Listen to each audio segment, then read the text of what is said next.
Ningún universal es algo existente fuera de la mente, de uno u otro modo, sino que todo aquello que es predicable de muchas cosas está, por su misma naturaleza, en la mente, sea subjetiva u objetivamente.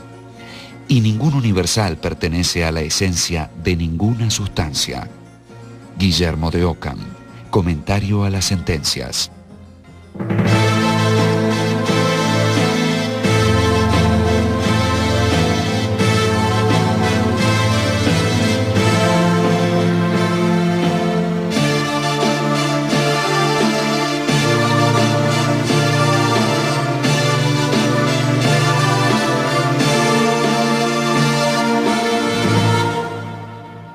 Guillermo de Ockham.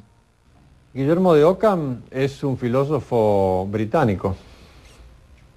Nació en las Islas Británicas, en la ciudad de Ockham, sobre fin del siglo XIII. Nació en 1290 aproximadamente, en 1295, y murió como consecuencia, como víctima de la peste negra, la peste bubónica, en el año 1350. En Múnich.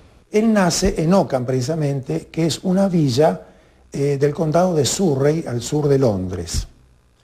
Él en la primera juventud, en los primeros años de su juventud, entra en la orden franciscana de los frailes menores y inmediatamente ingresa en Oxford a estudiar entre 1312 a 1318, donde se recibe. Lo primero que hizo después de estudiar en Oxford fue enseñar en Oxford.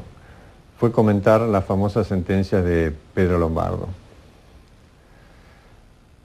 Las sentencias de Pedro Lombardo eran una especie de compendio de todo el saber teológico que había sido resumido por Pedro Lombardo en ese libro llamado Liber Sententiarum, que quiere decir libro de la sentencia, o sea, de las doctrinas, de las tesis, si ustedes quieren. Había un bienio pensado para el comentario a las sentencias como trabajo intelectual dentro del medioevo. En el primer año era pertinente la consideración del tema de Dios uno y trino. Se consideraba además el problema de la creación, los ángeles, el hombre, el mundo en general. Y en un segundo año se trataban ya la encarnación y los sacramentos. Bueno, en el bienio que Ockham realiza este estudio y comenta las sentencias, ya se comienza a advertir cierta influencia hostil en el medio con relación a su trabajo intelectual. Y, esta hostilidad cada vez es ciertamente más fuerte.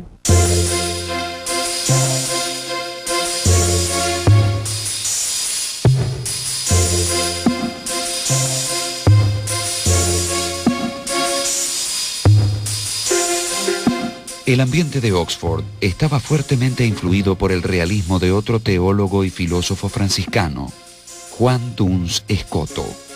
Enseñaba, de acuerdo con la tradicional interpretación cristiana de la doctrina platónica, la realidad de los universales, entendidos como ideas o modelos en la mente de Dios. Guillermo de Ockham no aceptaba este planteo. En su comentario a las sentencias, afirmaba que los universales no tienen existencia alguna fuera de nuestras mentes y que no corresponden a ideas divinas. Lo único real son los individuos particulares.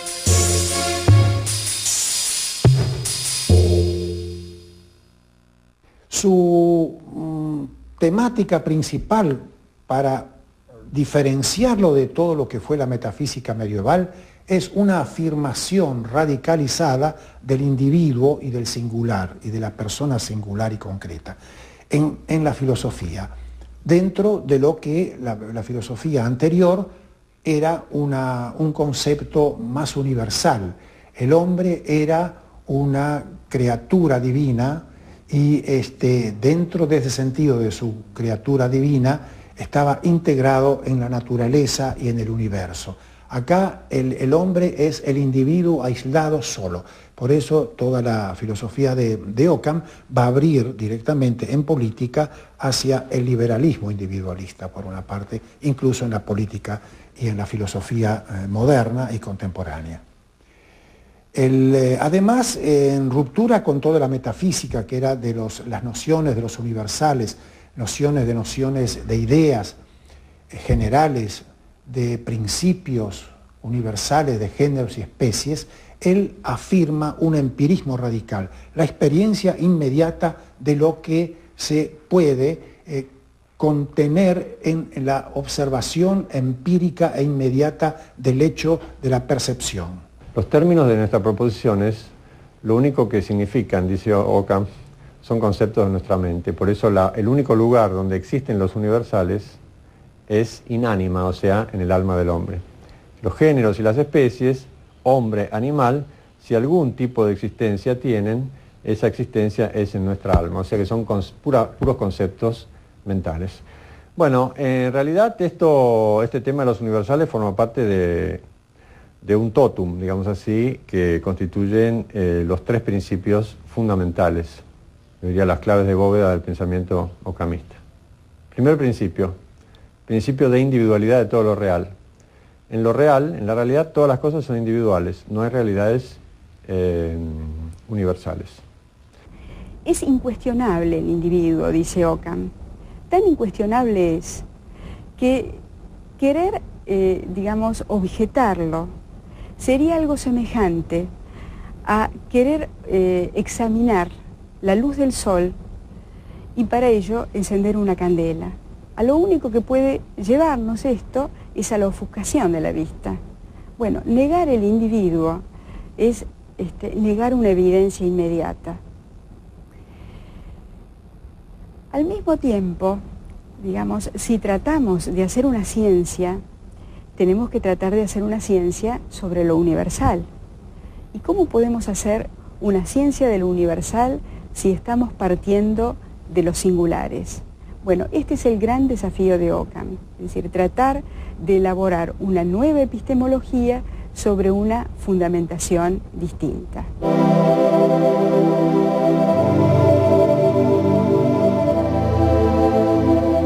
Si solo el individuo es real, no hay un orden esencial que el estudioso deba desentrañar, sino que todo orden es impuesto a la realidad por el mismo estudioso en su acto de organizar conceptualmente los múltiples entes individuales.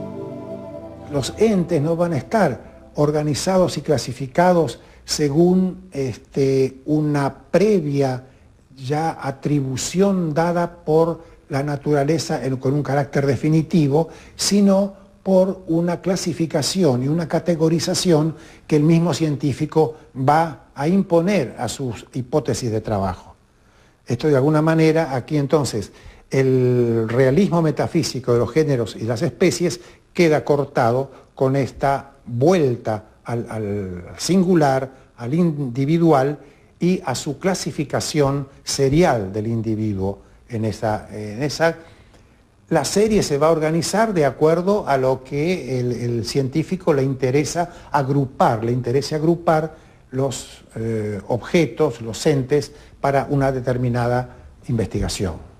Ockham pretende, digamos, elaborar una ciencia que esté basada en una perspectiva distinta, que esté basada en el individuo. Y esa ciencia basada en el individuo es su modo de reaccionar en defensa de la omnipotencia divina. El segundo principio es el principio de omnipotencia divina.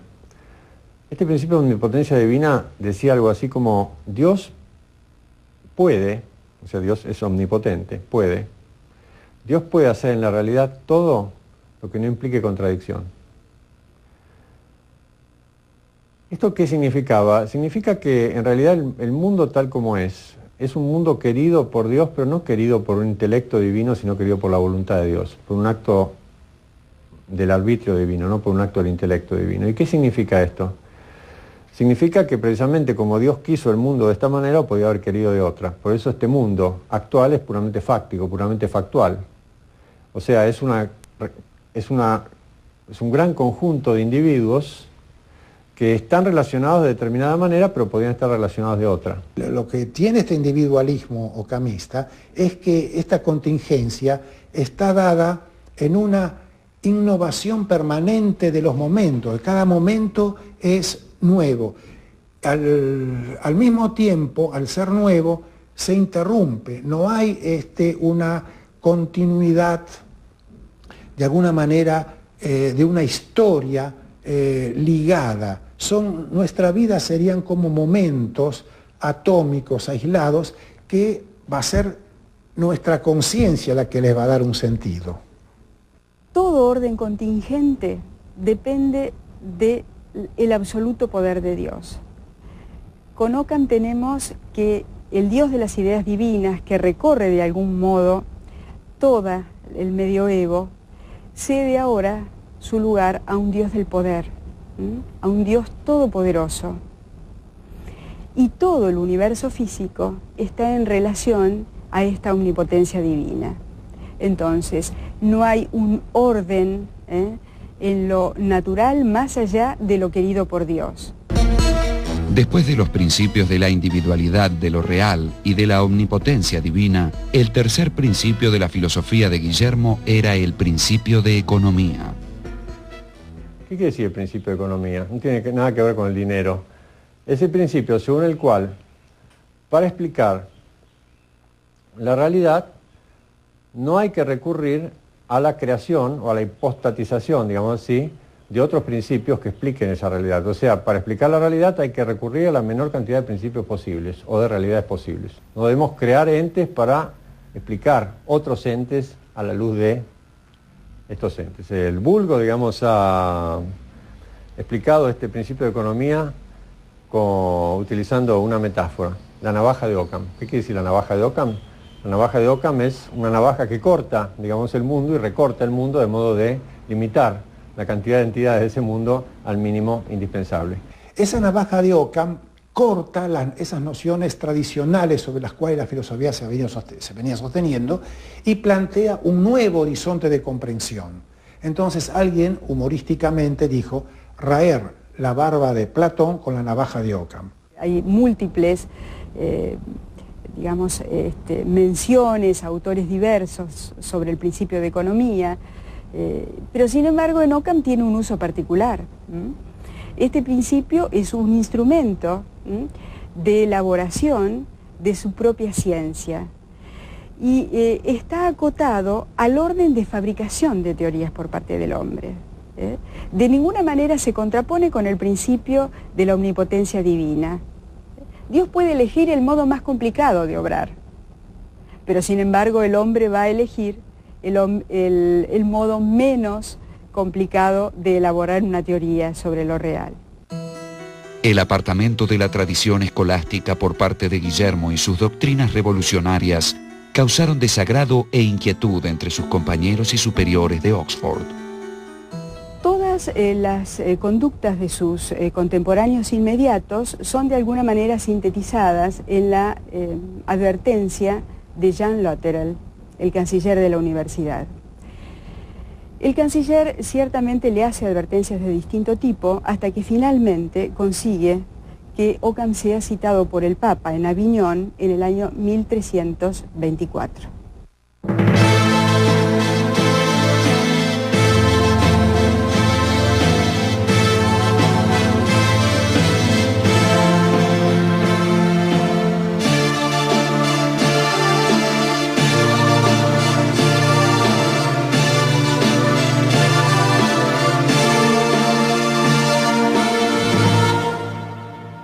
Guillermo de Occam. Durante 4 años, Guillermo permaneció en Aviñón, esperando la resolución papal respecto a si sus doctrinas eran o no heréticas. Las mayores dificultades se centraban en las opiniones del joven filósofo sobre las relaciones entre fe y razón y su impugnación de las pruebas de la existencia de Dios. Con relación a el problema de la fe y de la razón, Occam plantea por primera vez también, y con un espíritu muy moderno, diríamos, lo que es la división entre los planos, el plano de la fe por un lado, y de la razón y de la claridad lógica por el otro. Ahora, como para Occam no existen legalidades o vínculos reales entre los entes de la realidad, tampoco existe la posibilidad de vincular esos entes por medio de la ley de causalidad. En consecuencia, como no es posible vincular a los entes a través de la ley de causalidad, tampoco es imposible construir una cadena de entes hasta llegar al primer ente, digamos así, que sería Dios. Por eso es imposible para Occam también demostrar la existencia de Dios. La existencia de Dios es una afirmación que queda reservada a la teología y que no puede ser formulada por la razón filosófica.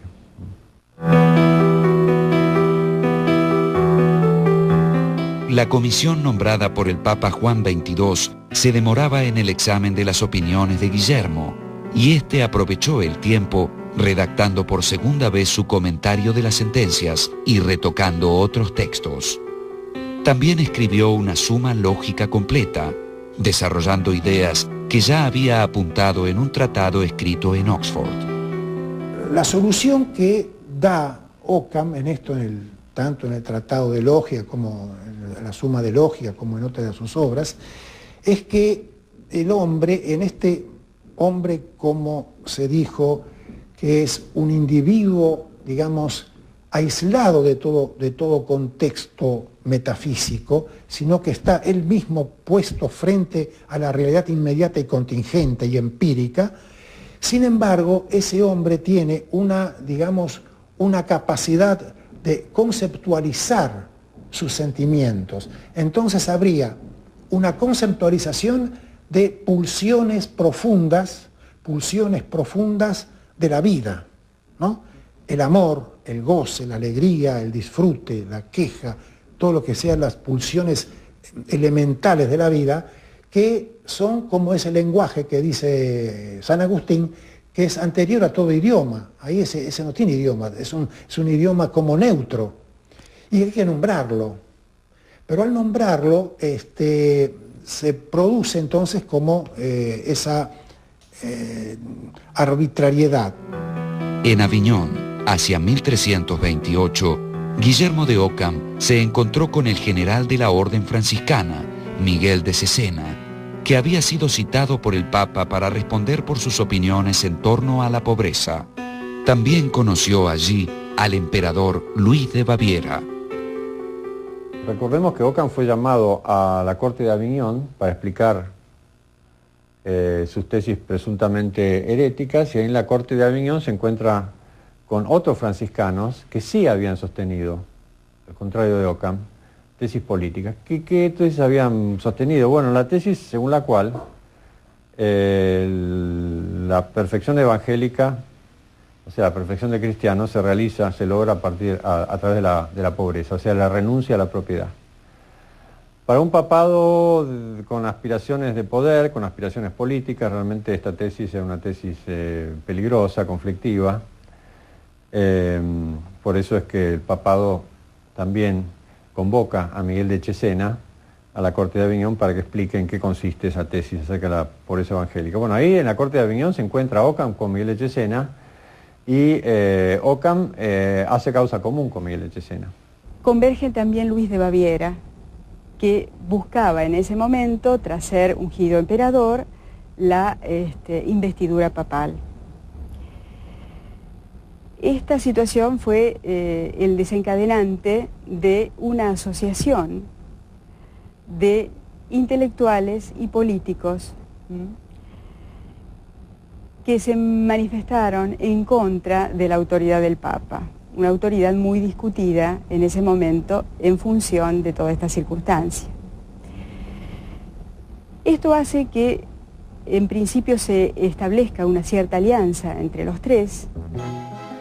Guillermo de Occam, Miguel de Cesena y algunos frailes menores huyeron de Aviñón, y luego de participar fugazmente de un congreso general en la ciudad de Bolonia, donde se discutieron la pobreza evangélica, la caridad cristiana, el poder del Papa y la fiabilidad papal, siguieron su viaje hacia Baviera solicitando amparo al emperador. Para entonces, el Papa ya los había excomulgado. Y ahí hay una frase que se comenta, que dijo Guillermo de Ockham al emperador. Dice: defiéndeme tú con la espada, que yo te defenderé con la palabra. Desde aquí en adelante Ockham se va a dedicar a la tarea fundamentalmente política, de apoyo al rey de Baviera. La obra política de Ockham se estructura sobre la base de dos puntos, digamos así. Un punto es el problema de la pobreza. O sea, para Ockham el cristiano, o la perfección cristiana, se logra a través de la renuncia a la propiedad. Para una corte pontificia, digamos, para la cual la renuncia a la propiedad no era, digamos así, lo más característico. Esto era realmente un problema para el papado. Por eso el papado discute en uno y otro escrito, en términos jurídicos, muy fuertemente con Ockham acerca de este tema de la pobreza. Y el otro problema que surge en estos textos es el problema de la plenitud de poder. O sea, si el Papa puede pretender tener la totalidad del poder, incluso el poder temporal, no solamente el espiritual, o no puede. Naturalmente, es una disputa que se viene arrastrando desde hacía muchos siglos. Víctima de la peste negra, Guillermo de Ockham falleció en Múnich en 1350. Poco antes, el Papa Clemente VI, buscando una conciliación, le había propuesto una retractación de las contumacias que había escrito contra el papado, a cambio del levantamiento de la excomunión. Otro tema también discutido es si Ockham murió reconciliado o no con la Iglesia. Hay autores como Baudry o Werner que entienden que Ockham murió reconciliado, pero sin embargo no hay documentos que esto lo testifiquen. Incluso el sello de la orden, Ockham lo conservó hasta el final, lo cual nos hace suponer que muy probablemente este hecho no se diera. Con Guillermo de Ockham comienza a desarrollarse en la filosofía europea el espíritu crítico que tan importante papel tendría en los siglos siguientes, en el pensamiento científico y filosófico. La influencia del nominalismo e individualismo ockhamista se refleja en el ámbito del saber, en la concepción antropológica que implica y la importancia dada al lenguaje. Si cada individuo es un átomo aislado, solamente tiene, digamos, reconocimiento, situación y posición dentro de un discurso, no de la historia, porque no hay una metafísica de la historia, sino una posición en el cual el individuo va a ser nombrado de alguna manera. Entonces, el hombre solamente tiene posibilidad de reconocerse en el lenguaje y en la palabra. Después hay otra influencia que bien puede haber provenido del espíritu ockhamista, que es la influencia sobre la tradición protestante o la tradición individualista. O sea, Ockham es un defensor del individuo y los derechos del individuo.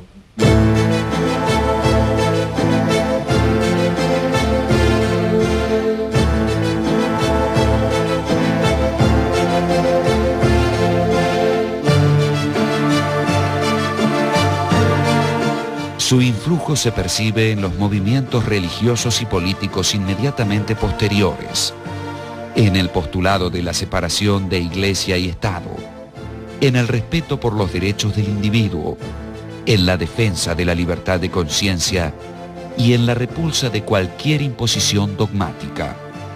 Fue quizás el último medieval y a la vez el primer moderno, el primer filósofo crítico.